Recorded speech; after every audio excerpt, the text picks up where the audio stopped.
রতন ভাই, আপনার কাছে যেতে চাই। প্রথমে সার্বিক মূল্যায়ন 60 দিন সরকার কেমন দেখলেন? বিএনপির যে দাবি দেওয়া যে আকাঙ্ক্ষা, বিশেষ করে নির্বাচনী রোডম্যাপ দেওয়ার যে ইচ্ছা পোষণ করেছেন আপনারা সংলাপে গিয়ে, তারই বা আসলে কি কোনো প্রত্যুত্তর পেলেন কিনা? আর একটি হচ্ছে সংবিধান সংস্কার বিষয়ক কমিটির প্রজ্ঞাপন জারি হয়েছে। আসলে সংবিধান সংস্কার বা সংশোধনের এখতিয়ার কার? ধন্যবাদ জাহিদ ভাই এবং সহ আলোচকবৃন্দ। এই 60 দিন আপনি যে উল্লেখ করলেন, এই 60 দিন আমরা যারা 17 বছর যাবৎ আমাদের গণদাবি নিয়ে এদেশের মানুষ, আমরা যারা বিভিন্ন দল আন্দোলন করছিলাম, আমাদের কাছে অবশ্যই 60 দিন অত্যন্ত প্রত্যাশার একটা জায়গা ছিল। আমরা অনেক ত্যাগ তিতিক্ষার বিনিময়ে আমরা এই দানবের বিরুদ্ধে সংগ্রাম করে, দানবকে পরাজিত করে বাংলাদেশের ছাত্র জনতার যে আন্দোলন, তারই একটা ফলপ্রসূ একটা সফলতা ছিল আজকের এই অন্তর্বর্তীকালীন সরকার। সরকারের 60 দিন তারা কাজের মধ্যে ছিল। আমি এটাই মূল্যায়ন করব, কাজ করতে গিয়ে আমার বুঝতে হবে তারা কোন পরিস্থিতিতে দায়িত্ব নিয়েছিল এবং কাদের রেখে যাওয়া যে এখানে পথ পরিষ্কার করতে গিয়েই কিন্তু তাদেরকে আজকে বিভিন্নভাবে আমরা দেখছি হিমশিম খাচ্ছে। তাদের যোগ্যতা বা অযোগ্যতার কারণে কিন্তু তারা হিমশিম খাচ্ছে না, পরিস্থিতির কারণে। পরিস্থিতি হলো তারা যারা 2041 সাল পর্যন্ত স্বপ্ন দেখিয়েছিল তারা ক্ষমতায় থাকবে মানুষের ভোটে নয়, তারা ছলে বলে কৌশলে মানুষকে বাইপাস করে তারা ক্ষমতায় থাকবে। এবং এই 60 দিন তারা অত্যন্ত দক্ষতার সহিত দৃঢ়চেতা মনোভাব নিয়ে এবং মানুষের সাথে কমিটমেন্টের পরেই কিন্তু তারা এই 60 দিনকে অতিবাহিত করেছে। এইখানে ইতিমধ্যে কিন্তু অনেক ভিজিবলি কিন্তু তারা অনেকগুলো পদক্ষেপ নিয়েছে, যেই পদক্ষেপ আমি মনে করি আমার দলের তরফ থেকে সবসময় আমরা এই পদক্ষেপগুলোকে আমরা স্বাগত জানাই। কারণ আমাদের দেশে তো কোনো অধিকারই ছিল না, এখন প্রতিটি অধিকার আমরা জানাবার আমাদের একটা জায়গা, একটা বিশ্বস্ত, একটা আস্থার জায়গায় আমরা কথা বলতে পারছি, যাদেরকে জনগণ বিশ্বাস করে এবং বিশ্বাস করেই কিন্তু এই অন্তর্বর্তীকালীন সরকারকে এই বাংলাদেশের মানুষ প্রতিষ্ঠিত করেছে। তো সেইখানে আমি 60 দিনের অপেক্ষায় না, তারা একটা রোডম্যাপ দিয়েছে, আমাদের দল থেকে তাদেরকে সহযোগিতা করবে এই অঙ্গীকারও আমরা দিয়েছি। অপরাপর যে বিরোধী দলের যারা আমরা ভোটের অধিকার হারাচ্ছিলাম সবাইকে আমরা কিন্তু এই সরকারের প্রতি আমাদের আস্থা এবং বিশ্বাসের জায়গায় কিন্তু আমরা তাদের সাথে প্রতি জায়গাতে যেখানে আমাদের সমস্যা হচ্ছে বা আমরা যেখানে মনে করি যে এই অন্তর্বর্তীকালীন সরকারকে সঠিক পথে যাওয়া উচিত, আমরা প্রতিটা জায়গায় এই গভর্নমেন্টে কিন্তু আমাদের জন্য কনফিডেন্সের জায়গা কিন্তু রেখেছে। তারা আমাদেরকে কখনো ইগনোর করেনি, আমরা যখনই কথা বলতে চেয়েছি আমাদের কথাগুলো আমলে নিয়েছে। তো আমি মনে করি আমরা মাত্র শুরু করলো এবং যেহেতু তাদের নিয়ত ভালো, আমি অবশ্যই এই অন্তর্বর্তীকালীন সরকারের সফলতা কামনা করি আমার বিএনপির, আমার দলের পক্ষ থেকে। জি রতন ভাই, আর একটি বিষয় যেটি আমি উল্লেখ করেছিলাম যে সংবিধান সংস্কারের যে কমিটি যেটি প্রজ্ঞাপন জারি হয়েছে, আপনি জানেন যে সংবিধান সংস্কার বা সংশোধন যেটাই আমরা বলি, সেটার আসলে এখতিয়ার কার? নির্বাচিত সরকারের না অন্তর্বর্তী সরকারের? ভালো উদ্যোগ যে কাউকে তো নিতে হবে। আমাদের যে সংবিধান যেভাবে কাটছাট করে, বিশেষ করে আজকে আমি এই কথা যদি বলতে চাই, এই বাংলাদেশের মানুষ কিন্তু আমরা ভুলে গেলে চলবে না। এই 17 বছর যে ভোটের অধিকারের জন্য যে আমরা সংগ্রাম করলাম, এতগুলো মানুষ জীবন দিল, আমরা যদি ভুলে যাই, বিশেষ করে এই বাংলাদেশের ভোটের অধিকার হরণ করার ক্ষেত্রে একটি নাম কলঙ্কিত বিচারপতি খায়রুল হক, সে যদি বাংলাদেশের মানুষকে এইভাবে যদি অধিকার হারার যে বঞ্চনার যে আওয়ামী লীগ যে ফাঁদ পেতেছে, সে যদি তার নৈতিকতার জায়গা থেকে সহযোগিতা না করত, এই বাংলাদেশে কিন্তু এই সংবিধানের দোহাই দিয়ে যে নির্বাচন খেলা হয়েছে এবং 3টা টার্ম আমরা ইলেকশন করতে পারিনি। আসলে এই খায়রুল হকের এই দেশে সবচেয়ে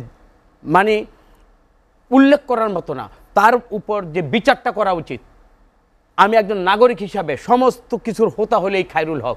সুতরাং সংবিধান যেভাবে কাটছাট করে আওয়ামী লীগের পকেটে রেখে, আওয়ামী লীগের যেভাবে সংবিধানকে নামাবলিতে ব্যবহার করে বাংলাদেশের মানুষকে অধিকার হারা করেছে, সেখানে সংস্কার বলি, সংবিধান আমরা চেঞ্জ যেটাই বলি, অবশ্যই সেটা জনগণ ডিসাইড করবে না, ওনারা শুরু করে যাবেন। সেটা রেফারেন্ডাম দিয়েও সংবিধান সংশোধন হতে পারে, আবার পরবর্তীতে নির্বাচিত যে প্রতিনিধি হবে সংসদ, তারাও সেই সংবিধানের যে আলোকে যে সংস্কার বা আমাদের যাই আমরা সেটা করবো এদেশের মানুষের ভোটাধিকার জন্য, সেটা আমরা সবাই মিলে আমাদের বৈধভাবেই আমরা সেটাকে সম্পন্ন করতে পারবো। কামরুজ্জামান রতন, আমি আপনার কাছে আবার আসবো। খন্দকার রুহুল আমিন, সিআইপি, যেটি নিয়ে আমরা আলোচনা করছিলাম, 60 দিনের সরকার, ব্যবসায়ী নেতা হিসেবে বা একজন ব্যবসায়ী হিসেবে আপনি কিভাবে দেখেন যে ব্যবসা বাণিজ্য, বিশেষ করে দ্রব্যমূল্যের ঊর্ধ্বগতি, নানা বিষয় নিয়ে যে একটা হিমশিম অবস্থা, এটি আসলে সার্বিক মূল্যায়নটা কি আপনার? ধন্যবাদ আপনাকে এবং কামরুজ্জামান রতন, বিএনপি সমাজ কল্যাণ সম্পাদক, ওনার বক্তব্য শুনলাম মনোযোগ দিয়ে। আমার বাম দিকে যিনি আছেন মোহাম্মদ হেলাল উদ্দিন ভাই, উনিও জাতীয় পার্টির সাথে সম্পৃক্ত আছেন। আর যে ব্যবসায়িকদের পক্ষে কথা বলার জন্য আমাকে ডেকেছেন, এই জন্য এসিটিভির কলাকুশলী এবং যারা দর্শক সবাইকে ধন্যবাদ।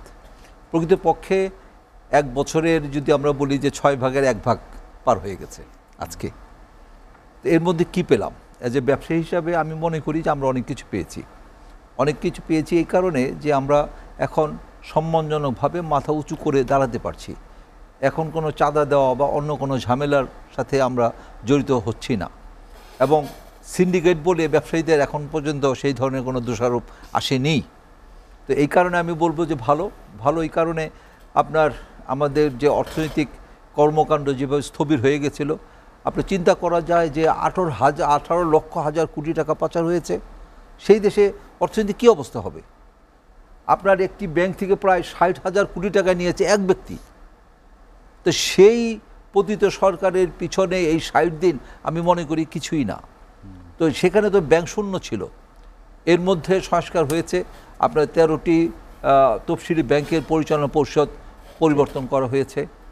আমি একটি ব্যাংক সম্বন্ধে অবশ্যই জানি, যেটা জনাব আব্দুল আউল মিন্টু সাহেব, যেটা আপনার ন্যাশনাল ব্যাংকের চেয়ারম্যান হয়েছে এবং সে বাংলাদেশ ব্যাংকের গভর্নরের কাছে অঙ্গীকার করেছেন উইদিন ইয়ার উনি এটাকে রিকভার করে দিবেন।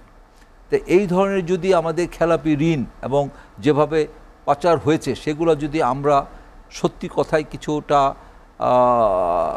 চাঞ্চল্য আনতে পারি ব্যবসায়িক ক্ষেত্রে, সেখানে অবশ্যই আমি মনে করি ভালো কিছু হবে। তবে এখানে দেখুন যে কিছু কিছু পরিবর্তন আমার কাছে খুবই ভালো লেগেছে।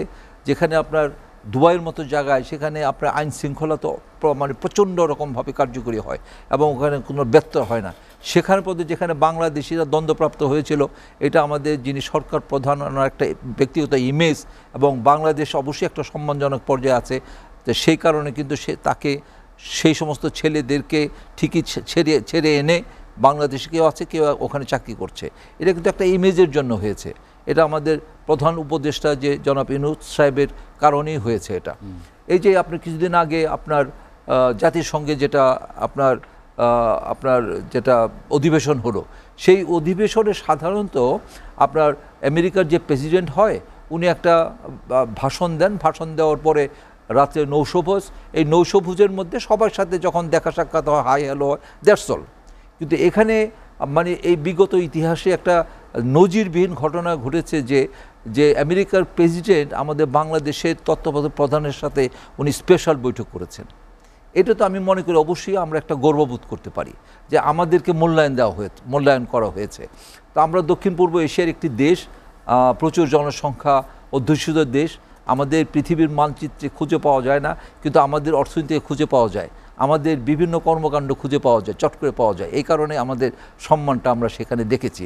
তো এই কারণে আমি বলবো যে অবশ্যই 60 দিন আমাদের গৌরবময় 60 দিন আমাদের অতিবাহিত হয়েছে।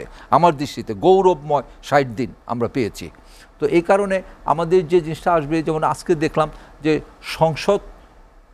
যেটা সংবিধান সংশোধন করার জন্য একটা কমিটি করা হয়েছে, 9 সদস্য বিশিষ্ট যারা আছে, সেই 9 সদস্য বিশিষ্ট তারা আপনার 7 তারিখ থেকে তারা কার্য শুরু করবে এবং 90 দিনের মধ্যে একটা রূপরেখা তৈরি করে ওনারা এটা আমাদের প্রধানের কাছে দিবেন।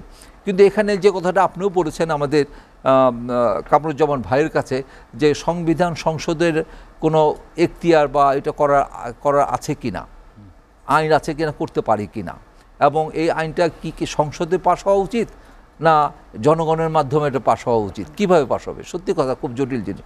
কিন্তু আইন তো জনগণের স্বার্থেই হয়, এটা তো কোনো বাইবেল বা কোরআন নয় যে পরিবর্তন করতে পারবে না। অবশ্যই পরিবর্তন করতে পারে এবং সবই করে। এই যে অন্তর্বর্তীকালীন যে সরকার, এটা কি আমাদের সংবিধানে আছে? সংবিধানে নেই। তারপরে তো হয়েছে যে সবার মধ্যে একটা কনসাস সৃষ্টি হয়েছে, সম্মিলিতভাবে আপনার সবাই মিলে এটা করেছে, অবশ্যই হবে। এবং সামনে যে নির্বাচন হওয়ার পরে যে সংবিধান যে সংসদ হবে, প্রথম সংসদেই তো পাশ করে নিয়ে নেওয়া হবে। তো সুতরাং আমাদের যে সংবিধান সংসদের জন্য খুবই স্পর্শকাতর একটা জিনিস, খুবই স্পর্শকাতর একটা জিনিস। তা সেখানে আপনার পরিবর্তন, পরিবর্ধন, পরিমার্জন যেটা প্রয়োজন হয় বর্তমান যুগ অনুযায়ী, আপনার 1972 সালে যেটা হয়েছিল এর মধ্যে তো 53 বছর পার হয়ে গেছে। তো সুতরাং এটার কিছু পরিবর্তন হতেই পারে। এবং বিগত সরকারদের বিভিন্ন কর্মকাণ্ড আমরা জনগণ দেখেছি, ব্যবসায়ীরা দেখেছি, আমাদের ব্যবসায়ীরাও অনেক অন্যায় করেছে, কিছু কিছু ব্যবসায়ীরা খুবই অন্যায় করেছে। তো সুতরাং আমি মনে করি যে কথাটা বললাম যে এক ব্যক্তি একটা ব্যাংকে থেকে 60,000 কোটি টাকা নেয়, এটা কিভাবে সম্ভব হয়, কিভাবে দেয়, সরকার কি কাজ করে? অ্যাকচুয়ালি এখানে তো ধরেন আপনার আইন বলেন, বিচার বিভাগ বলেন, আপনার জনগণের স্বার্থ বলেন, কোনো কিছুই এখানে মূল্যায়ন করা হয়নি বিগত সরকারের, সব জায়গায় পদলিত করা হয়েছে। তা সুতরাং আমরা মনে করি অবশ্যই এই 60 দিন আমাদের গৌরবময় দিন, এখানে আমরা ভালো কিছু পাবো। এবং আমাদের একটা আশা আছে যে আগামীতে আমরা যারা যাব, আমরা তো অ্যাকচুয়ালি বয়স্ক হয়ে গেছি, কিন্তু আমাদের নেক্সট প্রজন্ম যারা, তারা সুন্দর একটি বাংলাদেশ পাবে, যেখানে এরকম বৈষম্য থাকবে না, যেখানে আমরা ভোট দিতে যেয়ে ভোট দিতে পারবো না, যেখানে দেখা যাবে যে রাত্রি ভোট হয়ে গেছে, যেখানে বিনা আপনার ভোটে 152 জন বা 154 জন নির্বাচিত হয়ে সরকার গঠন করে এবং সরকার পরিচিত করে 5 বছরই পুরা করে। এই ধরনের কোনো আপনার দুরভিসন্ধি আপনার যে নির্বাচন, এটা দেখবে না আমাদের নেক্সট প্রজন্ম। এই কারণে আমি খুব আশাবাদী। এবং আমরা এর আগে মনে করতাম যে আমাদের ছেলে মেয়েরা হয়তো পড়াশোনা ভালো করছে না, সারাক্ষণ মোবাইলের মধ্যে থাকে, তারা কি করবে? কিন্তু এই যে বিগত আন্দোলনে তারা কিন্তু চোখে আঙ্গুল দিয়ে দেখিয়ে দিল যে তাদের মধ্যে ম্যানার্স আছে, তাদের মধ্যে বুদ্ধিদীপ্ততা আছে, তাদের মধ্যে যে আইকিউ শার্প আছে, তাদের মধ্যে ভবিষ্যৎ পরিকল্পনা কী হবে, কীভাবে বাংলাদেশ প্রতিযোগিতামূলকভাবে চলবে, কিভাবে ফোর্থ ইন্ডাস্ট্রিয়াল রেভলিউশন, এই রেভলিউশনকে মোকাবেলা করবে, এই সব কিছু কিন্তু আমাদের এই ছেলে মেয়েদের কণ্ঠে আমি শুনেছি। সুতরাং আমি খুব আশাবাদী এবং প্রতিটা ক্ষেত্রে আমি মনে করি 60 দিন যেটা হয়েছে অবশ্যই গৌরবময় 60 দিন। এবং আমাদের নেক্সট যে প্রজন্ম, এই প্রজন্ম আমরা যারা বয়স্ক আছে, আমাদের যে অভিজ্ঞতার আলোকে সমন্বয়ে যদি চলা যায়, সেখানে একটা ভালো একটা বাংলাদেশ। খন্দকার রুহুল আমিন, আপনার কাছে আমি আবার আসবো। মোহাম্মদ হিলাল উদ্দিন, যেটি নিয়ে আমরা আলোচনা করছিলাম সরকারের 60 দিন, আপনি শুনছিলেন দুজনই বলছিলেন যে অবশ্যই আমরাও আশাবাদী, আমরাও প্রত্যাশা রাখি বাংলাদেশ আরও ভালো করবে। যেটি জানতে চাওয়া, জাতীয় পার্টি দিয়ে আলোচনাটা আপনার কাছে জানতে চাই যে প্রথম দফা সংলাপে দাওয়াত পেলেন, পরের দফা নিয়ে এক ধরনের অনিশ্চয়তা তৈরি হচ্ছে, গণমাধ্যমের খবর এটি, কেন আপনার কি মনে হয় কেন জাতীয় পার্টিকে নিয়ে এক ধরনের সংলাপে অনিশ্চয়তা বা দাওয়াত দেওয়া না নেওয়া এক ধরনের টানাপোড়েন চলছে মনে হয়? ধন্যবাদ আপনাকে, ধন্যবাদ এসিটিভির কর্মকর্তা কর্মচারী বৃন্দকে, ধন্যবাদ আমার সম্মানিত দুই আলোচক বৃন্দকে। দাওয়াত দেওয়া না দেওয়া নিয়ে তো কোনো দ্বিমত থাকার কথা নয়, যেহেতু দুইবার প্রধান উপদেষ্টার সাথে কথা হয়েছে, সাক্ষাৎ হয়েছে, ওনারা ইনভাইট করেছেন, সেনাপ্রধানের সাথে সাক্ষাৎ হয়েছে, উনি ইনভাইট করেছেন। আমরা কোনো দ্বিধাদ্বন্দ্ব দেখি না, কারণ সময় আছে। একদিনে সকল রাজনৈতিক দলের সাথে বসা সম্ভব নয়, এটা নিয়ে আমরা হতাশ না। এটা নিয়ে আসলে এখনই আমি গণমাধ্যমের খবর বললাম, এখনই মন্তব্য করার সময় বলা হচ্ছে যে বিগত যে সরকার ছিল তার সহযোগী ছিলেন আপনারা, সেজন্য জাতীয় পার্টিকে নিয়ে নতুন করে চিন্তা ভাবনা করা হচ্ছে, বা ছাত্র নেতৃত্বের পক্ষ থেকে এক ধরনের আপত্তি আছে জাতীয় পার্টি না।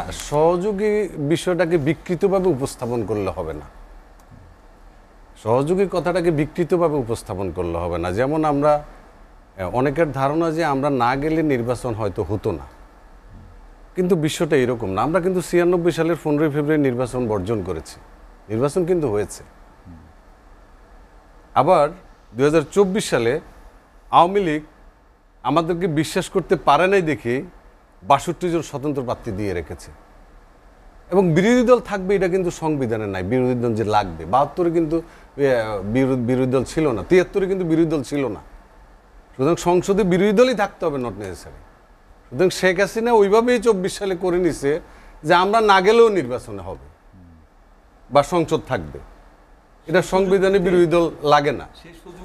হ্যাঁ, তো এখন 2018 সালে আমরা গিয়েছি, সকল দল অংশগ্রহণ করেছে।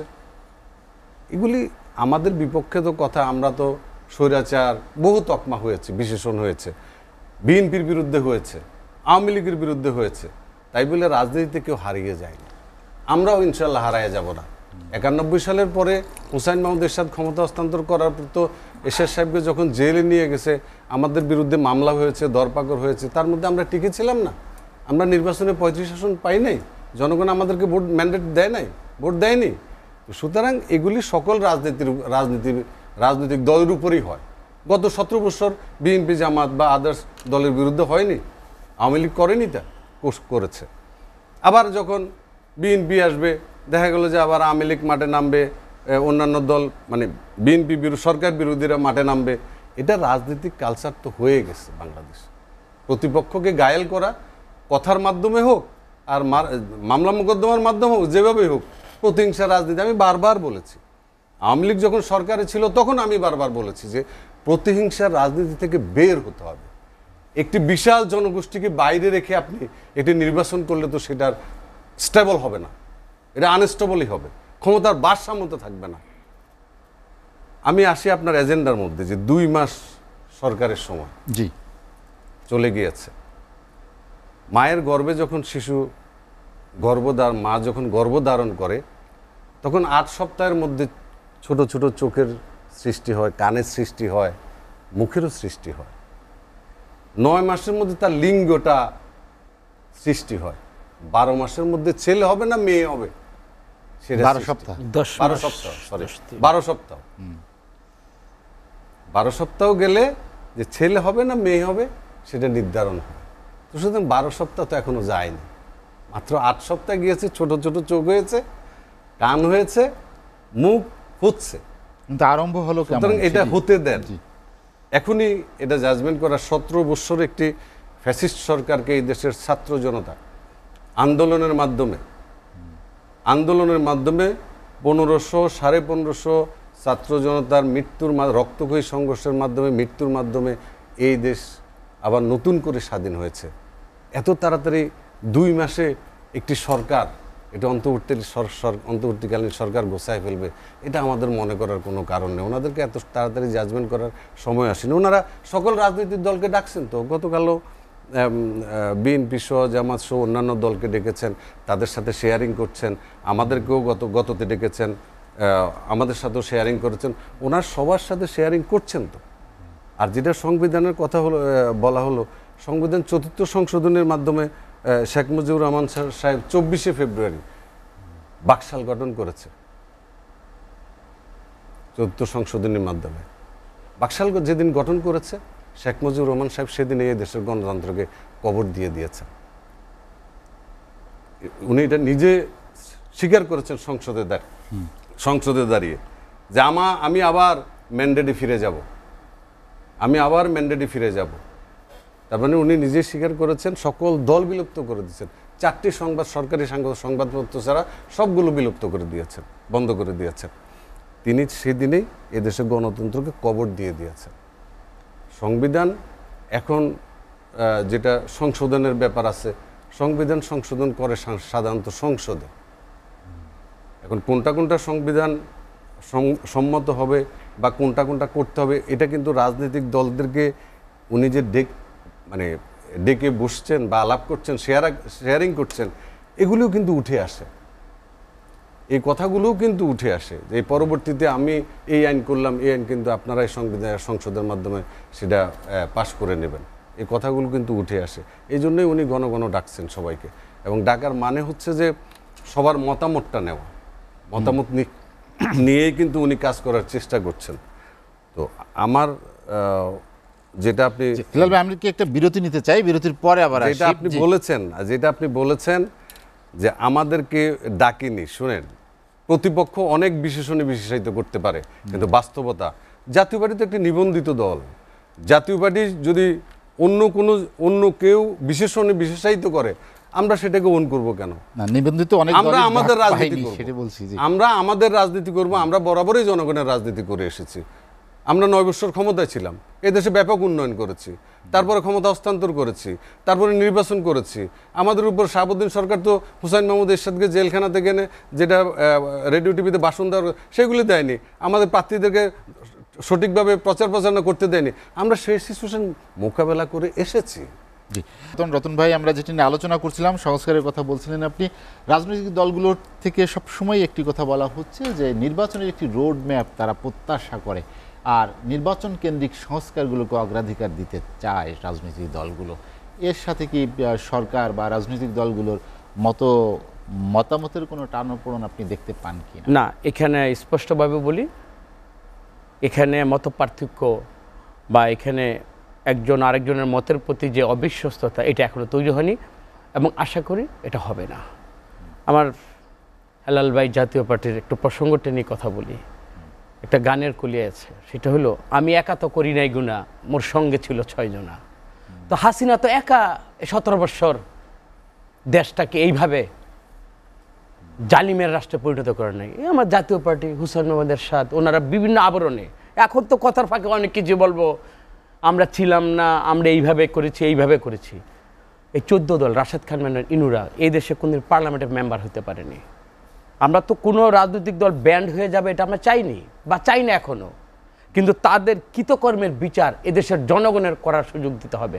আওয়ামী লীগের ব্যান্ড চাই না, মনে করেন আমি যদি এইভাবেই বলি, কিন্তু আওয়ামী লীগ যে গণহত্যা করেছে এবং এখনও পাশের দেশ থেকে আনস্টেবল করার জন্য এই অন্তর্বর্তীকালীন সরকারকে ব্যর্থ করে দেওয়ার জন্য যে ষড়যন্ত্রের মধ্যে সে আছে, আপনি কি মনে করেন এদেশের জনগণ তাকে মাফ করবে বা মাফ করা উচিত? তাদেরকে স্পষ্ট ভাষায়, আমরা যারা পতিত স্বৈরাচারকে সহযোগিতা করেছে, আমরা চাই, আমরা না, জনগণের ভোটের একটা সময় আসবে, ভোটের সময় আগামী দিনে জাতীয় পার্টির অবস্থান কি হবে জনগণ সে ডিসাইড করবে। আজকে আমি এই টক শোর মাধ্যমেই আমি এটা রেজাল্টটা ঘোষণা করতে যাব না। এদেশের মানুষ এই 5 তারিখের পরে কি হয়েছে, তারা সতর্ক হয়েছে, তারা সাবধান হয়েছে, তারা এই আপনার টক শোর মাধ্যমে বিভিন্ন যে মিডিয়াগুলো বিভিন্নভাবে ওরা এখন সচেতন। আমি এখানে কথা বলে যাব, কিন্তু পরক্ষণে কিন্তু ওরা ভোট দেওয়ার জন্য তৈরি। হ্যাঁ, আমরা ভোট দেব, কোন ভোটটা দিতে যাব? বাংলাদেশের মানুষ 17 বছর যাবৎ ভোট দেওয়ার দিন আমি আমার নিজেকে রাজা মনে করতাম। আরে আজকে ভোটের দিন, আপনি ক্যান্ডিডেট, আমার কাছে যাবেন, ওই দিন আমি রাজা মনে করি। এই তুমি আসছো 5 বছর পর, তো তুমি আমার কাছে আসছো, আমি কেমন যেন একটা নিজের মধ্যে একটা ভাব তৈরি হইতো। এই মানুষের যে বেঁচে থাকার যে একটা নাগরিকের প্রথম অধিকার, আওয়ামী লীগ সেটাকে 17 বছর নষ্ট করছে। ভোটের দিন আমরা কি আর, আওয়ামী লীগ তো ভোটে পাশ করবে, কারণ তারা ক্ষমতায় থাকবে, তারা তো মানুষের ভোটের উপর কখনোই নির্ভর করে নাই। আমার সেই পুঞ্জীবিত ক্ষোভ নয়, আমার অধিকার হারা মানুষ, আমি 17 বছর সংবিধান সংশোধন বলেন, আমি তো অপেক্ষা করবো। এই দেশের মানুষ 17 কোটি মানুষ, যেহেতু তাদের নিয়ত সহি, তারা যোগ্য এবং তারা বলেছে আমরা এই দেশের রাষ্ট্র ক্ষমতায় থাকার জন্য আমরা কিন্তু অন্তর্বর্তীকালীন আমরা দায়িত্বটা নিয়ে নেই। আজকে অন্তর্বর্তীকালীন উপদেষ্টা হিসাবে এই যে রুহুল আমিন ভাই যেটা বলেছেন, ডক্টর ইউনূস বাংলাদেশ এর একটা দেশের অন্তর্বর্তীকালীন উপদেষ্টার চেয়ে উনি অনেক আগে, এর চেয়ে অনেক মানুষ হিসাবে অনেক মর্যাদার আসনে উনি চলে গেছেন। ওই জায়গায় থেকে নিশ্চয়ই বাংলাদেশের মানুষকে এমন একটা কিছু করে যা আপনি দেখেন, আমি তো উৎসাহী, ঈদের দিনে, ঈদের উৎসবে আমি কিন্তু ভোট দিতে যাব এবং প্রতিটা মানুষ নিরাপদ মনে করবে। সে ওদিনকে আনন্দের গান গাইতে গাইতে তার নিজস্ব প্রতীককে সে বেছে নেবে।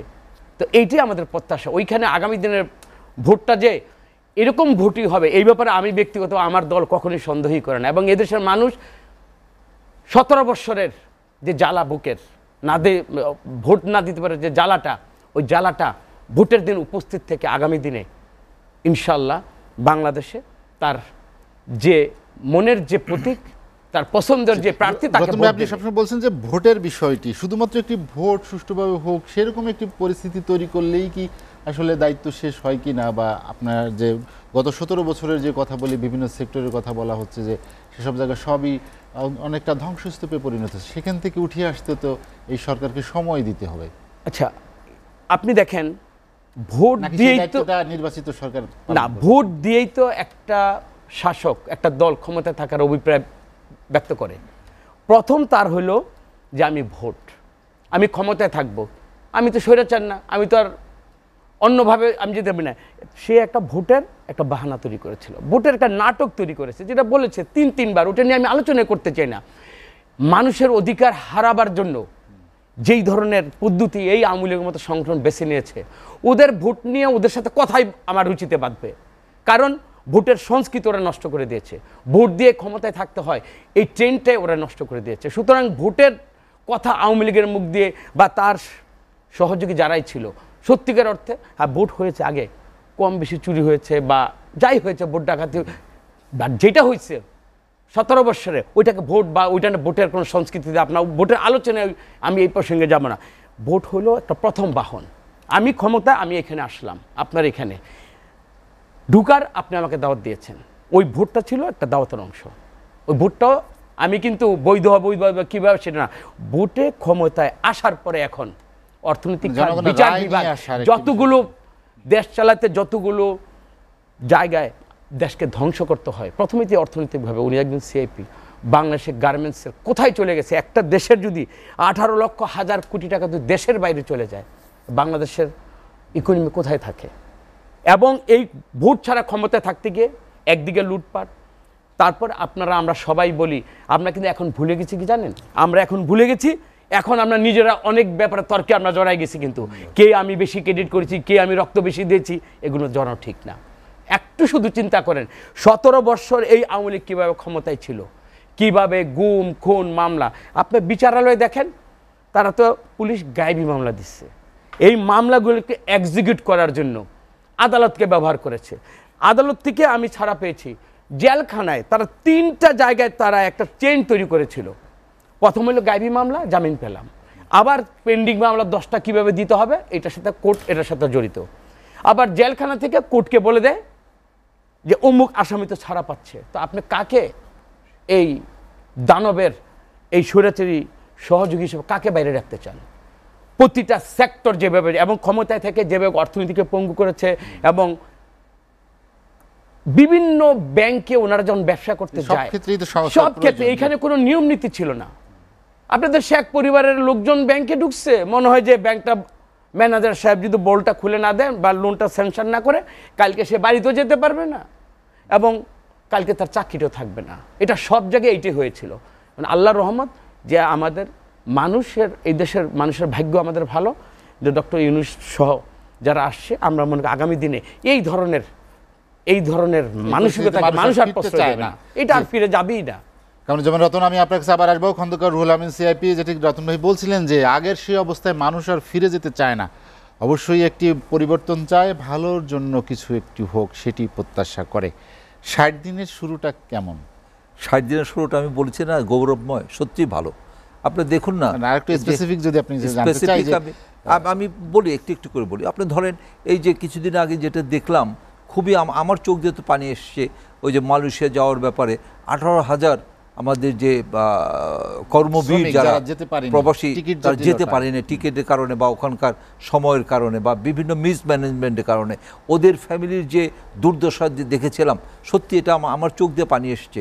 কিন্তু এই 3 দিন আগে দেখলাম যে বর্তমান যে তত্ত্বাবধায়ক সরকার বা ইন্টারিম পিরিয়ডের গভর্নমেন্ট, তারা এই মালয়েশিয়ার সাথে আলাপ করে তারা এটা সুন্দর সরাও করে ফেলেছে।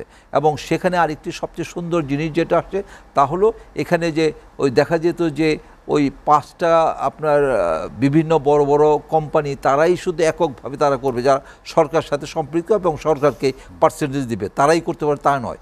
এখানে যে কয়েকটি আমাদের এখানে রিক্রুটিং এজেন্সির যে লাইসেন্স আছে তারা সবাই পাঠাতে পারবে। এই যে একটা সুন্দর জিনিস এটা করলো, এটা আমাদের একটা অ্যাচিভমেন্ট না, 60 দিনের অ্যাচিভমেন্ট। আরেকটি দেখেন, আমরা এতদিন সবসময় বলে আসছি যে যারা কর্মবীর বিদেশে যারা আমাদের রেমিটেন্স পাঠাচ্ছে তাদের আমরা মূল্যায়ন করছি না, তাদেরকে হ্যারাসমেন্ট করছে। এই যে আপনার এই সপ্তাহ থেকে শুরু হয়েছে, যারা প্রবাসী যারা বাংলাদেশে আসবে তারা ভিআইপির মর্যাদা পাবে এবং তাদের জন্য আলাদা একটা লাউঞ্জই করা হয়েছে, যে তারা আসবে তারা সব ধরনের সুযোগ পাবে, তারা সম্মান পাবে। এই জিনিসটা আপনি দেখেন এই 60 দিনের মধ্যে আমরা পেয়েছি, এটা তো অ্যাচিভমেন্ট। এটা তো বিগত সরকার আপনার 5 বছর 17 বছর করতে পারি না, যেটা এই 60 দিনে এটা হয়েছে। তাই এই ধরনের অনেক কিছু পরিবর্তন আসছে, এবং পরিবর্তনটা আমি মনে করি বর্তমানে যারা আছে তাদেরকে সহযোগিতা অবশ্যই আমাদের আপাময় জনগণ, আমরা যারা ব্যবসায়ী তো আমরা করছি, আপাময় জনগণ করতে হবে। কিন্তু এখানে কিছু বিগত সরকার কিছু প্রেতাত্মা আছে, তারা কিন্তু প্রতিটা সময় কিন্তু তারা আপনার চেষ্টা করছে অতি উৎসাহী হয়ে এই সরকারকে মানে প্রবলেমে ফেলার জন্য কাজ করছে। এই যে গার্মেন্টসের যেটা হচ্ছে, এটা তো আমরা স্পষ্ট বুঝতে পারছি যে আমাদের প্রতিবেশী একটি দেশ এটা করছে। যেভাবে আপনার শ্রীলঙ্কাতে তারা তাদের এডুকেশন হার আপনার জাপানের চাইতে বেশি ছিল, তাদের আপনার ইকোনমিক্সে বিশেষ করে গার্মেন্টসে রেডিমেড গার্মেন্টস তারা একচাটিয়া কাজ করছিল, প্রতিবেশী একটি দেশ তাদেরকে ধ্বংস করলো। ধ্বংস করার পরে শ্রীলঙ্কা সেই জিনিসটা কিন্তু বাংলাদেশে আসছিল, এই গার্মেন্টসে আমাদের যে বিপ্লব, এই বিপ্লব হইল, এই বিপ্লবটা সরানোর জন্য অনেকে চেষ্টা করছে। কিছুদিন আগে একটা শুনলাম যে এই যদি আপনার বেতন না দেওয়া হয় সে সমস্ত গার্মেন্টস মালিককে তারা অ্যারেস্ট করবে বা অন্য আপনার যেটা শাস্তিমূলক তাদের উপর ব্যবস্থা করবে। আমি গতকাল কি দেখলাম যে গার্মেন্টস ইন্ডাস্ট্রির সাথে জড়িত আছে যারা নেতৃত্ব দিচ্ছেন, তারা এখানে মিডিয়াতে এসে কেঁদে কেঁদে বলছেন যে আমাদের কি দোষ, তারা কাঁদছে, যারা আমাদের হাজার হাজার কোটি টাকা আমাদের বৈদেশিক মুদ্রা আর্ন করছে, 40 লক্ষ আমাদের মহিলাদের কর্মসংস্থান দিচ্ছে, তা সেই সমস্ত মালিকরা এখন কাঁদছে। এই জন্য আমি বলতে চাচ্ছি কি যে অতি উৎসাহী হয়ে এই যে বিগত সরকারের যারা সচিবালয়ে যারা আছে, যারা সেক্রেটারি লেভেলে যারা আছে, তারা কিন্তু সবাই কিন্তু ভালো কিছু করছে না। তাদেরকে আমাদের নজর দিতে হবে, দেখতে হবে যে এইটা আপনার সঠিক কিনা, এবং হঠাৎ করে না দিয়ে তাদেরকে সুযোগ দিতে হবে। যে কোনো সরকারই কিন্তু ব্যবসায়ীদের যদি টুটি চেপে ধরে তাহলে কিন্তু সেই দেশ চলতে পারে না। ব্যবসায়ীদের হ্যাঁ মনিটরিং করতে হবে যে সে অন্যায় করছে কিনা, বাট ব্যবসা করার সুযোগ দিতে হবে। এখানে বুঝতে হবে, এই যে আপনি শ্রমিকদের বলতেছেন বেতনের কথা, এখানে তো আমরা ঠিকমতো চালানোর জন্য সুযোগ দিতে হবে। এখানে যে বন্ধ রেখেছেন, এই যে তারা স্ট্রাইক করেছে, আমরা যে আপনার যে এক্সপোর্টের যে আমাদের শিপমেন্ট ছিল, শিপমেন্ট আমরা ফেল করেছি, তো এটা হুইল রেসপন্সিবল, ওই বায়ার তো আমাদের কাছে চলে গেছে। এখানে কি আসতে হবে, সরকার আমাদের পাশে থাকতে হবে, সরকার আমাদের সহযোগিতা করতে হবে। এইভাবে যদি নোটিশ দিয়ে এইভাবে যদি হ্যারাস করা হয় যে আমাদেরকে মানে অ্যারেস্ট করা হবে, এই ধরনের কথা বলা হয়েছে, তো সেখানে কিন্তু ভালো কিছু আপনি পাবেন না। খেয়াল করতে হবে যে এটা এই একটা সেক্টরকে অস্থিতিশীল করার জন্য আপনার অনেকেই কিন্তু উঠে পড়ে লেগেছে। এখানে আমাদের সঠিক মূল্যায়ন করতে হবে, সঠিক পদক্ষেপ নিতে হবে, এবং এটা চিন্তা করে পদক্ষেপ নিলে তাহলে কিন্তু এই ধরনের জটিলতা কমবে। এই কারণে আমি বলছি যে 60 দিন যেমন আমাদের ভালো কিছু আছে, এর মধ্যে আমাদের এই ধরনের যদি অত্যাচার করা হয় ব্যবসায়ীদের উপরে, তাহলে সঠিকভাবে করতে পারবে না। তারপরে জিনিসপত্রের যেভাবে আপনার দাম বাড়ছে, তো বাড়ছে, এটা অনেকে বলছে এখন সিন্ডিকেট না, এখন কেন বাড়ছে, কিন্তু প্রকৃত পক্ষে কি কাঁচামাল থেকে আরম্ভ প্রতিটা ক্ষেত্রেই আপনার যেভাবে যে বন্যা, বৃষ্টি, অতিবৃষ্টি, আর এরকম একটা যে ব্যাংকে গেলে কোনো টাকা পাওয়া যায় না। আপনি চট্টগ্রামে দেখবেন ওখানে শিপিং এজেন্ট ম্যাক্সিমাম আছে যারা এই 8টা ব্যাংকের কোনো চেক তারা নিচ্ছে না। এই যে এখানে অরাজকতা হচ্ছে না, এখানে আপনার আমাদের ব্যবসা করতে অসুবিধা হচ্ছে না, আমরা ঠিকমতো মাল বিদেশে পাঠাতে পারছি না, কারণ এই শিপিং এজেন্ট তারা নিচ্ছে না। তো এই দিকে তো আমাদের খেয়াল রাখতে হবে। আমাদের বর্তমান যারা সরকার আছে, সরকার দায়িত্ব হবে ব্যবসায়ীদের চলমান প্রক্রিয়াকে ঠিক রাখার জন্য, এই চেইনটা ঠিক রাখার জন্য আমাদের যে তফসিলি ব্যাংক যেন সঠিকভাবে কাজ করে, এবং সেখানে বাংলাদেশ ব্যাংকের তত্ত্বাবধানে তাদেরকে ঠিকমতো চালিত করে, তাহলে কিন্তু আমরা সঠিকভাবে ব্যবসা করতে পারবো। আমরা সঠিকভাবে এলসি যদি না করতে পারি, আমরা যদি সঠিকভাবে এক্সপোর্ট না করতে পারি, তা প্রতিটা ক্ষেত্রে কিন্তু আমরা পিছিয়ে আসবো। এই কারণে আমি বলতে চাচ্ছি যে বর্তমান সরকার যথেষ্ট সাশ্রয়ী হয়েছে। আমরা মনে করছি যে এই যে আমাদের ডক্টর ইউনূস সাহেব, উনি আপনার বিবিসিতে যে ধরনের উনি সাক্ষাৎকার দিয়েছেন, দীর্ঘক্ষণ উনি সাক্ষাৎকার দিয়েছেন, এবং ওখানকার যে উপস্থাপক যে আপনার মতো, সে খুশি হচ্ছে তার বক্তব্য শুনে, এবং $12 বিলিয়ন একটা পাবেন, সহযোগিতা পাবেন, এটা নিশ্চয়তা নিয়ে আসছেন। $12 বিলিয়ন, যেখানে আমরা এক্সপোর্ট করছি সারা বছরে $52 বিলিয়ন, সেখানে $12 বিলিয়নের জায়গায় $12 বিলিয়ন আমরা প্রতিশ্রুতি পেয়েছে আমরা পাবো, তাহলে কতটা আমাদের সুবিধা হবে। তো এই কারণে আমি বলছি যে আমরা আশাবাদী, আমরা প্রতিটা ক্ষেত্রে একটু চিন্তা করে আগাবো, এবং যারা ইন্টারিম পিরিয়ডে যারা সরকার পরিচালিত করছে তাদেরও দায়িত্ব হবে যে কোনো সিদ্ধান্ত নেওয়ার আগে আরেকটু চিন্তা করে, এবং স্টেক হোল্ডার যারা আছে তাদের সাথে আলাপ করতে হবে। আলাপ করে যদি করতে পারে তাহলে আমি মনে করি সিদ্ধান্তটা আবার আসব। মোহাম্মদ হেলালুদ্দিন, সংস্কার প্রক্রিয়া শেষ হলে রাজনীতিতে কি কারো মাইনাস হওয়ার সম্ভাবনা দেখা দেবে কিনা? আপনি দেখেছেন যে রাজনৈতিক দলগুলোর বক্তৃতায় অলরেডি এর মধ্যে বিষয়গুলো আসছে যে -2 কথা বলা হচ্ছে, যেটি 1/11-এর সময় একবার আলোচনায় এসেছিল। কারা এলিমিনেটেড হয়ে যাবে রাজনীতি থেকে?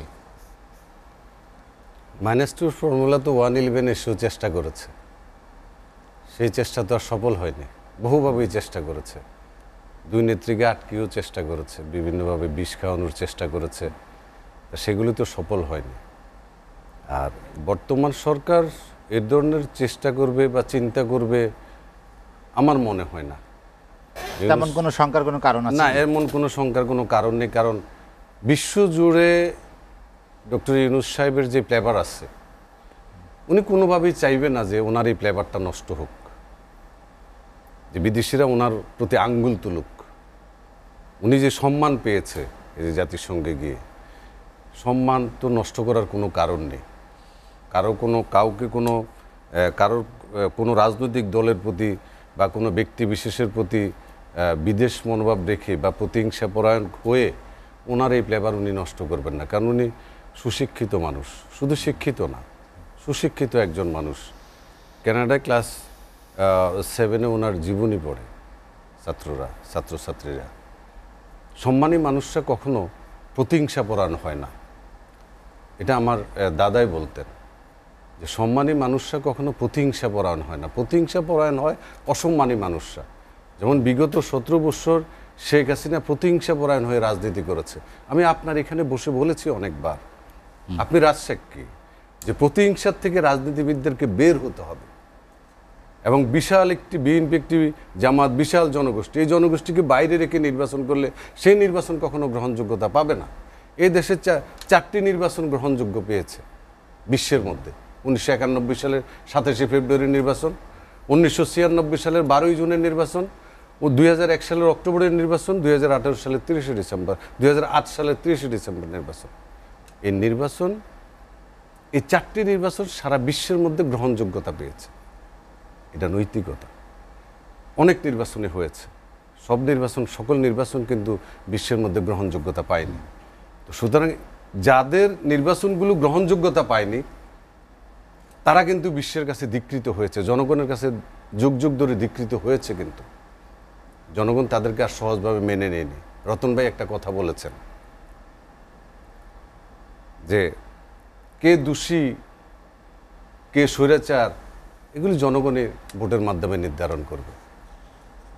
আমি বললেও কোনো দলের নিবন্ধন বাতিল করে দিতে পারবো না, আবার আমার সেই ক্ষমতাও নাই। আমি বলতে পারি, কিন্তু আমার সেই ক্ষমতা নেই।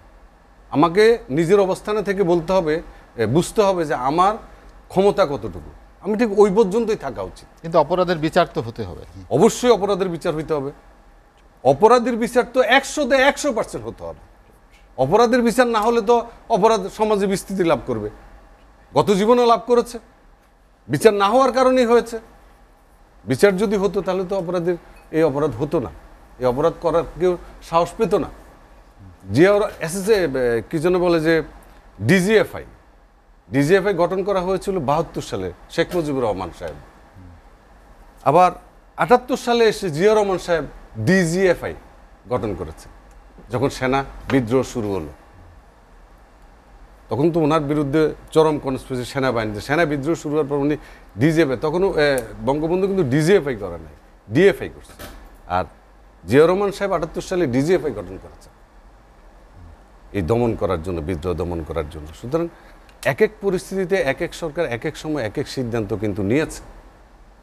অনেকে বলেন যে এরশাদ সাহেব 84 সালে নির্বাচন দিয়েছে মার্শালের মধ্যে কীভাবে নির্বাচনে যাব। আমি আরও কয়েকবার বলেছি আপনাকে এখানে যে 70-এর নির্বাচন কিন্তু মার্শালের মধ্যে হয়েছে, ইয়াহিয়া সাহেবের মার্শালের মধ্যে হয়েছে। 79 সালের নির্বাচন কিন্তু জিয়া রহমান সাহেব 79 সালের 18ই ফেব্রুয়ারি মার্শালের মধ্যে নির্বাচন দিয়েছে। এটা সমস্যা মনে করি না আমরা, মার্শালের মধ্যে হতে পারে। সবচেয়ে সুন্দর সংসদ ছিল, সবচেয়ে সুন্দর সংসদ ছিল। 39 আসন আওয়ামী লীগ পেয়েছিল, 207 আসন বিএনপি পেয়েছিল, এখানে ইসলামিক দলও পেয়েছিল। হ্যাঁ, তো সেই কারণে 84 সালে এরশাদ সাহেব ওই মার্শালের মধ্যে নির্বাচন দিয়ে অপরাধ করেনি। বরং 84 সালের নির্বাচনে যদি সকল দল অংশগ্রহণ করতো তাহলে তিনি তার সেনাবাহিনী নিয়ে ব্যারাকেই ফিরে যেতেন, ব্যারাকেই ফিরে হেলাল ভাই, আমরা আর একটা সুতরাং বিরতি নিতে অনেক চাই। দোষ দেওয়া হয় এরশাদ সাহেবকে, কিন্তু এরশাদ সাহেব কিন্তু যতটা বলে মানুষ অতটা দোষ উনি করেননি। দোষ করেছেন, সরকারে থাকলে তো দোষ হয়। বেগম খালেদা জিয়াকে আওয়ামী লীগ স্বৈরাচার বলেনি, আবার খালেদা জিয়া শেখ হাসিনাকে স্বৈরাচার বলেনি, তো এরশাদ সাহেবকে স্বৈরাচার বলেছে। এখন এক একজনের কাজকর্ম, যেমন শেখ হাসিনা 1550 একটি স্বাধীন দেশে 1550 ছাত্রকে হত্যা করে এই দেশ থেকে পালিয়ে যেতে বাধ্য হয়েছে, কিন্তু এরশাদ সাহেব কিন্তু ক্ষমতা হস্তান্তরের পরে এই দেশ থেকে পালানি। রতন ভাই, আমরা আলোচনায় শেষ করতে চাই যেটি নিয়ে আমরা আলোচনা করছিলাম, বিশেষ করে সংস্কার প্রক্রিয়া শেষে নির্বাচন, যেটি সরকারের পক্ষ থেকে বারবার বলা হচ্ছে। সংস্কার প্রক্রিয়া শেষ করে নির্বাচন, এটি তো টাইম রেখার মধ্যে আনা যাচ্ছে না, বা এটি আসলেই সেই কাঙ্ক্ষিত সময়টা কি আপনারা দিতে চাচ্ছেন, বা যৌক্তিক সেটি? আপনি একটি ভালো ফুড খাওয়ার, যে সার্বিক সংস্কারের ক্ষেত্রে তো সময় না সংস্কার এবং আমার ন্যায্য যে ভোটাধিকারের যেটা, এটার মধ্যে আমরা কোনো পার্থক্য মানে এখানে আনতে চাই না, এবং এটা আমরা কন্ট্রাডিক্ট করব না। আমার ভোটের প্রক্রিয়া স্বাভাবিক ছিল না, ভোট দেওয়ার অধিকার মানুষের ছিল না। এখানে যেই জায়গাগুলো ভোটের প্রক্রিয়াটা নষ্ট করে, আসলে বাংলাদেশের মানুষ থেকে ভোট দিয়ে ক্ষমতায় আসা, এই যে একটা সংস্কৃতি নষ্ট করে দিয়েছিল, এইটাই কিন্তু আমরা এখন ভোটের যে আমরা অধিকার আমরা প্রয়োগ করতে চাই, সেখানে আমরা সংস্কারের কথা বলছি। তো সংস্কার এবং ভোটাধিকার, ভোটের ডেট, এইটা নিয়ে আমার মনে হয় এত পেঁচাপেচি আমাদের করা ঠিক না। আপনি দেখেন না, সময় দেওয়া যৌক্তিক বলতে আমি এখানে, আপনি আমাকে একটা সুন্দর একটা খাবার পরিবেশনের জন্য আপনাকে দায়িত্ব দিলেন, ইনগ্রেডিয়েন্টস তৈরি করে দিলেন, আপনাকে সময় দিবেন না? যদি এ নিয়ে যদি বলেন কই রান্না তো হইল না। প্রতিটা জিনিসেরই কিন্তু একটা ম্যাচিউরড একটা সময় আপনাকে দিতে হবে। তো সেইখানে আমি এইটা নিয়ে যদি আমি বেশি কথা বলবো, আমি 17 বছরে এই স্বৈরাচার কি দানব অপকর্ম করলো, এগুলো তো ভুলিয়ে রাখার জন্য আমি মনে করি এই বারবার একই প্রশ্নটা আপনারা করতেছেন।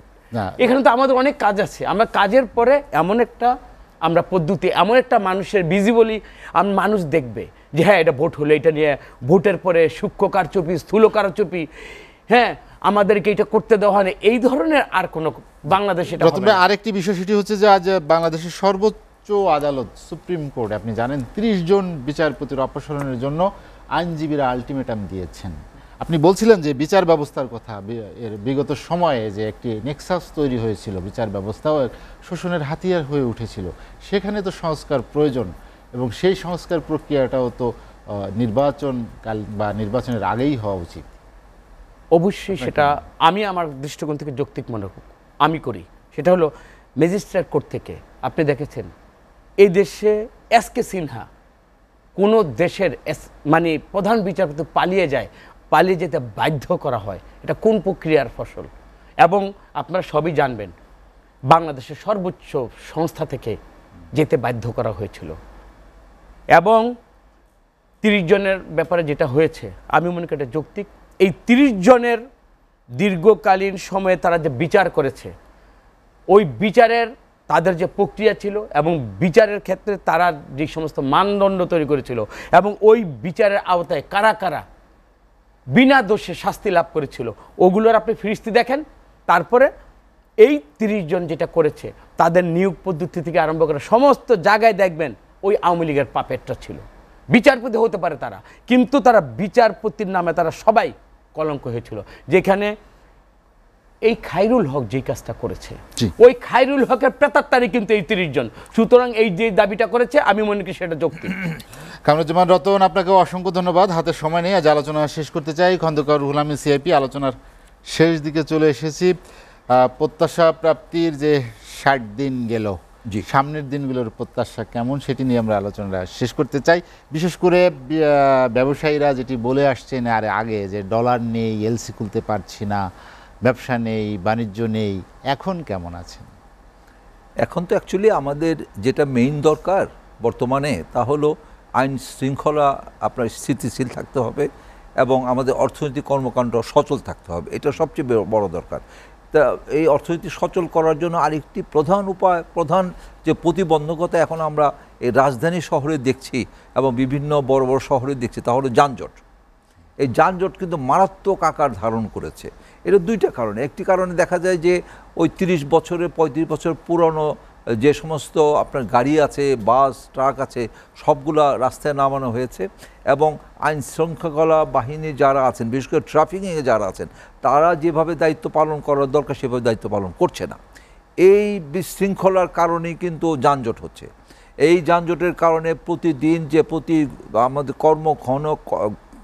সময় ঘন্টা নষ্ট হচ্ছে, ঘন্টা যে নষ্ট হচ্ছে, এটা কিন্তু বিরাট আমাদের অর্থনৈতিক জন্য আমাদের বিরাট প্রতিবন্ধকতা। এবং আমাদের ব্যবসায়ীদের মধ্যে আমরা অ্যাকচুয়ালি ফ্রাস্ট্রেশনে আছি এবং যারা বিদেশি বা বায়াররা আমাদের এখানে আসেন বা এখানে যারা ইনভেস্ট করতে যান বা যারা এখানে আপনার কি বলে ওই যে আমাদের যারা এখানে পর্যটকরা আসে, এই পর্যটকরা এসে যেভাবে বিভ্রান্তি হচ্ছে এই যানজটের কারণে, এটা কিন্তু আমাদের জন্য আমার বিরাট একটা বাধা। আমি মনে করি বর্তমান যে সরকার আছে, সরকার এটাকে আপনার থ্রাস্ট সেক্টর নিয়ে ঘোষণা করে এবং কিছু আর্মির মাধ্যমেও আপনার যানজট নিরসনের জন্য যদি দায়িত্ব পালন করে। বিগত সময় আমরা অনেক সময় দেখেছি যে আর্মিরা রাস্তায় নামার পরে এবং তারা এই যানজট নিরসনের জন্য বেশ দায়িত্ব পালন করেছে, সুন্দর দায়িত্ব পালন করেছে। সেইভাবে যদি কিছু একটা করে, আমার মনে হয় আপাত দৃষ্টিতে আমাদের যানজটটা আমরা কমাতে পারি এবং যানজট কমালে কিন্তু অর্থনৈতিক কর্মকাণ্ড আমাদের অনেক কিছু বেড়ে যাবে। আর দ্বিতীয় কথা যেটা আমরা চাচ্ছি, যেটা যে সংস্কার অ্যাকচুয়ালি আমি মনে করি তাদের সময় দেওয়া দরকার, প্রতিটা ক্ষেত্রে সময় দেওয়া দরকার। এখানে যেমন আমাদের সেনাবাহিনীর প্রধান বলছেন যে 18 মাসের মধ্যে নির্বাচন হবে এবং আমাদের যে প্রধান উপদেষ্টা উনি নির্দিষ্ট কিছু সময় বলেন, বলে জনগণ যতদিন আমাদের রাখবো আমরা সংস্কার কর্মকাণ্ড করব। সত্যি সংস্কার কর্মকাণ্ড সরকার যখন বলবে তখন থেকে নির্বাচনের ডেট শুরু হবে। তো এখানে আমি বলতে চাচ্ছি যে অবশ্যই সময় আমাদের দেওয়া দরকার এবং সংস্কার তো সবসময় করা যায় না এবং হয় না, এইটা বিরাট একটা সুযোগ। এই যে দেখেন আমরা এফবিসিসিআই ব্যবসায়ীদের সর্বোচ্চ সংগঠন, এখানে আমাদের ব্যবসায় প্রায় আমরা বলি যে 4 কোটি ব্যবসায়ী আছে, তার প্রতিনিধি আমাদের এফবিসিসিআই। সেই এফবিসিসিআই তো আপনার এটা একটা হাতের পুতুল হয়ে গিয়েছিল। সরকার প্রধান বা সরকার যাকে দরকার তাকে নিয়ে ওখানে বসাচ্ছে, তার যোগ্যতা থাক বা না থাক। সেখানে আমরাও কিন্তু যাচ্ছি, আমরা নির্বাচন করে সেখানে যে ডাইরেক্টর হয়ে আমরা কোনো কাজই করতে পারছি না। আর আমাদের যাদের যোগ্যতা আছে পাশ করি, তাদের কোনো ভালো জায়গায় প্রেসিডেন্ট ভাইস প্রেসিডেন্ট বসায় না। যারা ওই সরকারের সাথে সম্পৃক্ত আছে তাদের যোগ্যতা ছাড়াও তারা সেখানে বসে যায়। আমরা এদিক দিয়ে কিন্তু অনেক সাফারার। এই জন্য আমরা বলছি যে এফবিসিসিআইতে সংস্কার দরকার। এখানে কথা ছিল যে প্রশাসক বসানো হয়েছে, তাকে 120 দিনের মধ্যে নির্বাচন করার কথা। আমরা যে বলে আসছি আমরা 120 দিনের মধ্যে নির্বাচন চাই না, আমরা চাই যে এখানে সংস্কার করা হোক। আমাদের জিবি মেম্বার যারা আছে তাদের ভোটে আপনার প্রেসিডেন্ট, সিনিয়র ভাইস প্রেসিডেন্ট এবং ডাইরেক্টর নির্বাচিত হবে। এবং এখানে আমরা যে অটো ডাইরেক্টর যারা হয় সেখানে কিছু কিছু ক্ষেত্রে আমাদের এখানে অবশ্যই এটা বন্ধ করতে হবে।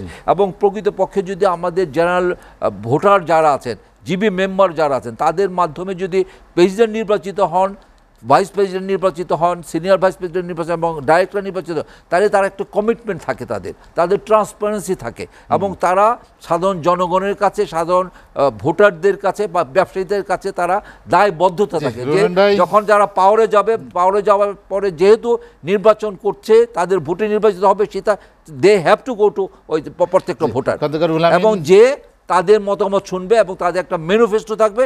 এই ম্যানিফেস্টো যেন ঠিক মতো 2 বছর পালন করতে পারে, এইটি তাদের অঙ্গীকার থাকবে। এই সংস্কার চাই আমরা। রুনন ভাই, আপনাকে অসংখ্য ধন্যবাদ। হাতে সময় নেই, আলোচনা শেষ করবো। মোহাম্মদ হেলাল উদ্দিন ভাই, আলোচনার শেষ দিকে চলে এসেছি, যেটি একটি বিষয় রুহুল আমিন ভাই উল্লেখ করেছেন যে সেনাপ্রধান একটি সময়সীমার কথা বলেছিলেন, কিন্তু সরকার পক্ষ থেকে সেটিতে খুব একটা সায় দেওয়া হয়নি। আপনার কি মনে হয় যে এই বিষয়টি আসলে এখনো মীমাংসিত না, যে ভোট কবে হবে?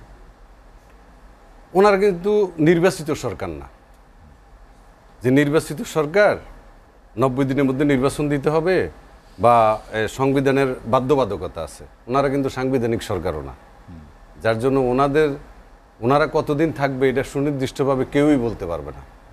ওনারা যে সংস্কারে, রাষ্ট্র সংস্কারে হাত দিয়েছে, প্রশাসন সংস্কারে হাত দিয়েছে, আমি বলি না যে সবই করতে হবে, সব করলে তাহলে নির্বাচিত সরকার এসে কি করবে?